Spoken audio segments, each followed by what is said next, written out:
Hello everyone, welcome to PG smart learning. I hope you all are doing great. Start करने से पहले मैं आपको एक छोटा सा अपडेट देना चाहती हूँ कि हमारा नेम पहले नेटविगेटर था, अब हमारा चैनल का नेम चेंज होके हो गया है पीजी स्मार्ट लर्निंग। आपने पोस्ट देखी होगी, I have started an education centre जिसका नेम है पीजी स्मार्ट लर्निंग।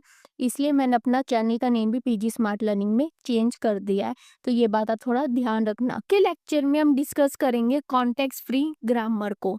हमने काफी सारे टॉपिक्स टीओसी के ऑलरेडी कवर कर लिए, जिसमें हमने देखा था कि फाइनाइट ऑटोमेटा क्या होता है, रेगुलर लैंग्वेजेस क्या होती है, डीएफए एनएफए को समझा था, चॉम्स्की हेरिक को भी हमने डिस्कस करा था। तो जब हमने डीएफए एनएफए पढ़ा था तो हमने एक चीज वहाँ पे नोटिस करी कि जो डीएफए एनएफए है वो काफी सिंपल लैंग्वेजेस पे वर्क करती है।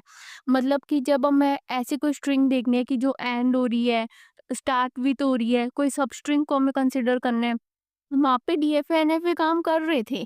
लेकिन जहाँ पे कॉम्प्लेक्सिटी बढ़ रही थी, जैसे कि same number of A and same number of B होने चाहिए स्ट्रिंग में, तो ये सारे काम हमारा डीएफए एंड एनएफए नहीं परफॉर्म कर पा रहे थे। अगर हमें पैलिंड्रोम बनाने हैं तो वो भी हमारा डीएफए एनएफए परफॉर्म नहीं कर पा रहे थे।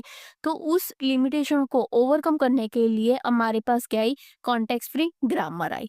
अब हमने चॉम्स्की हेरिकी में समझा था कॉन्टेक्स्ट फ्री ग्रामर हमारे पास कौन सी थी, टाइप 2 ग्रामर थी। जिसमें हमने क्या देखा था कि हमारे पास जो प्रोडक्शन रूल होता है वो क्या होगा, अल्फा टेंस टू बीटा होगा। और जो अल्फा होगा वो हमारे पास क्या होगा, हमेशा एक ही वेरिएबल होगा। एक वेरिएबल से ज्यादा वेरिएबल हमारे पास अल्फा में नहीं हो सकती है। अब ये समझते हैं कि कैसे context free grammar complex problem को भी सॉल्व करने में हेल्प करती है। एक्चुअली में होता क्या है कि जो कॉन्टेक्स्ट फ्री ग्रामर होती है उसके पास एक स्टैक होता है। उस टैग से वो मेमोरी में याद कर सकता है, वो रिमेम्बर कर सकता है कि उसने ऑलरेडी कौन सा स्टेप परफॉर्म कर लिया है और उसको नेक्स्ट में कौन सा स्टेप परफॉर्म करना है। जैसे अगर मुझे same number of A and same number of B चाहिए हमारे स्ट्रिंग में, और वही हमारी स्ट्रिंग एक्सेप्ट होनी चाहिए, तो हम क्या करेंगे, पहले सारे ए को हम स्टैक में डाल देंगे, ठीक है। फिर उसके बाद जब बी आएंगे तो हम ए को क्या करेंगे, पॉप करना स्टार्ट कर देंगे, ठीक है। और जब लास्ट वाला ए भी हमारा पॉप हो जाएगा उसके बाद हम बी को रीड करना बंद कर देंगे। तो हमारे पास वहाँ पे क्या होगा, same number of A and same number of B हो जाएंगे। मतलब कि आप सपोज करो कि हमारे पास 3 ए है एंड 3 बी है, ठीक है। पहले मैंने क्या करा, तीनों ए को मैंने स्टैक के अंदर डाल दिया, ठीक है।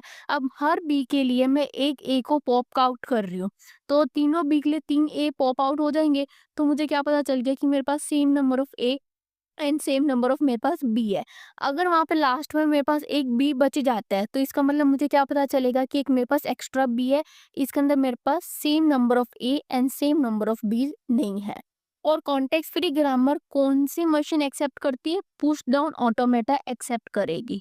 ठीक है, इतना क्लियर है। एक मैंने आपको डेफिनेशन भी स्लाइड पे लिख के दी हुई है। A context free grammar is a formal grammar that generate context free language.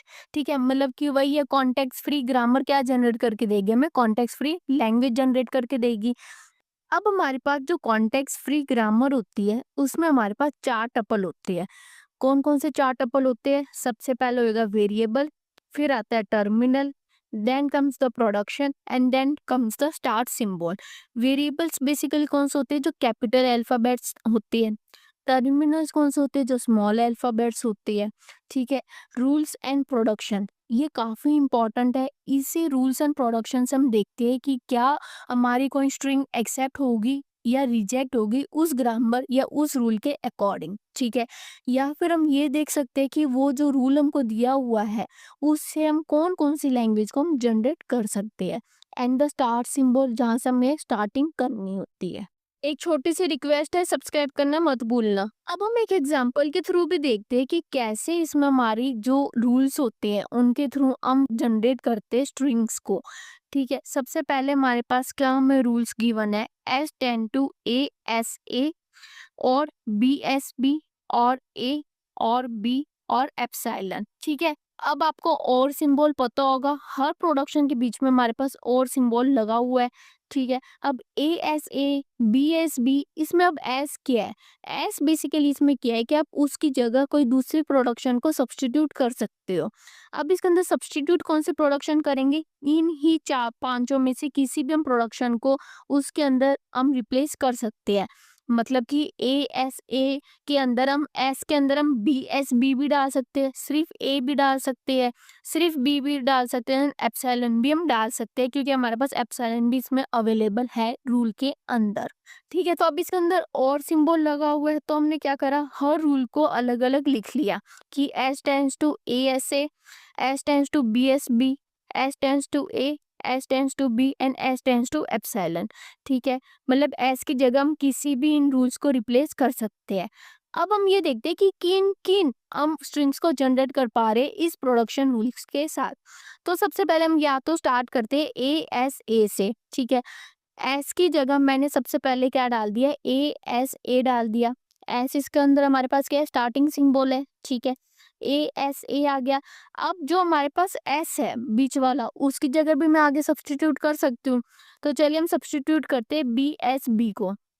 तो मैंने वहां पे एस की जगह क्या डाल दिया, BSB डाल दिया। ठीक है, अब वापिस से एस आया, उसकी जगह अब मैंने एप्सिलॉन डाल दिया, तो मैं एप्सिलॉन भी डाल सकती हूँ। ठीक है, अब इसके अंदर बात आती है कि आप इसको रीड कैसे करोगे। रीड कैसे होता है कि जो लेफ्ट साइड होता है, वहां से हम आते हैं top to bottom and right में हम जाते हैं बॉटम टू टॉप।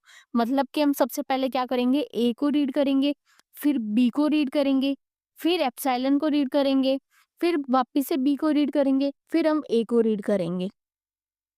ठीक है, ये तो एक स्ट्रिंग थी जो हम इससे जनरेट कर सकते हैं, और भी स्ट्रिंग्स हम जनरेट कर सकते हैं इसे। देखते हैं कि और क्या क्या हम इसे जनरेट कर सकती है। अब ये जरूरी नहीं है कि ASA ही आप सबसे पहले रिप्ले डालोगे एस की जगह। आप इसके अंदर BSB भी डाल सकते हो, सिर्फ AB, सिर्फ BB एंड आप स्टार्टिंग में एप्सिलॉन भी डाल सकते हो। ठीक है, मतलब कोई भी प्रोडक्शन आप स्टार्टिंग में डाल सकते हो। तो चलिए हम एस को रिप्लेस करते हैं BSB से।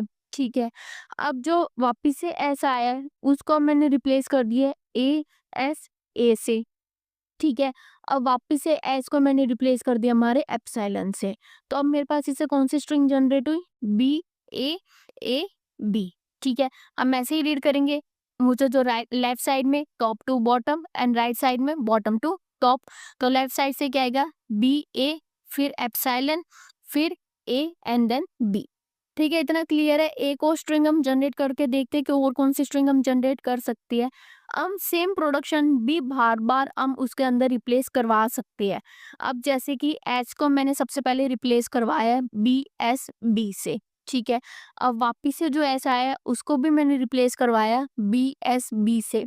ठीक है, और अब मैंने एस के अंदर क्या डाल दिया, एप्सिलॉन डाल दिया। तो अब इससे मेरी कौन सी स्ट्रिंग जनरेट हुई, B एप्सिलॉन B जनरेट हुई। ठीक है, इतना क्लियर है। मतलब कि आप इसको कितने भी लेवल तक लेके जा सकते हो। ये तो हमने क्या करे कि हमने 2 बार इसके अंदर सब्स्टिट्यूट करा, तीसरी बार हमने एप्सिलॉन डाल दिया। आप तीसरी बार भी सब्स्टिट्यूट कर सकते हो, दूसरी ASA को भी सब्स्टिट्यूट कर सकते हो, सिर्फ A को भी कर सकते हो, सिर्फ B को भी कर सकते हो। वो आपके ऊपर है कि जितने आपको लेवल तक सब्स्टिट्यूट करना है। ठीक है, इतना क्लियर है। तो आज की वीडियो में हमने ये समझा कि हम कॉन्टेक्स्ट फ्री ग्रामर का क्या एडवांटेजेस है over the DFA and NFA। DFA NFA में क्या था, हम सिंपल लैंग्वेजेस को ही जनरेट एंड एक्सेप्ट कर पा रहे थे। वही हम कॉन्टेक्स्ट फ्री ग्रामर में क्या कर पा रहे हैं, कॉम्प्लेक्स लैंग्वेज को भी जनरेट एंड एक्सेप्ट कर पा रहे हैं। क्योंकि इसके अंदर हमारे पास क्या होता है, स्टैक होता है, जिसके थ्रू ये रिमेम्बर कर सकता है कि इसने कौन सा स्टेप पहले लिया है और इसको कौन सा स्टेप बाद में लेना है। और दोस्तों, कौन सी वीडियो कब अपलोड होगी उसकी आपको इन्फॉर्मेशन कम्युनिटी पोस्ट पे मिल जाएगी। मैं जो भी वीडियो अपलोड करूंगी उसकी 2 या 3 दिन पहले कम्युनिटी पोस्ट डाल दिया करूंगी, ताकि आपको आइडिया लग जाए कि कौन से दिन कौन सी वीडियो आने वाली है। और अगर आपको किसी भी CA सब्जेक्ट की कोचिंग चाहिए तो जो व्हाट्सअप नंबर आपको स्क्रीन पे दिख रहा है उस पर आप मुझे मैसेज कर सकते हो, आपको कंप्लीट इन्फॉर्मेशन मिल जाएगी। Don't forget to like, share and subscribe to PG smart learning. मिलते हैं नेक्स्ट वीडियो में, बाय।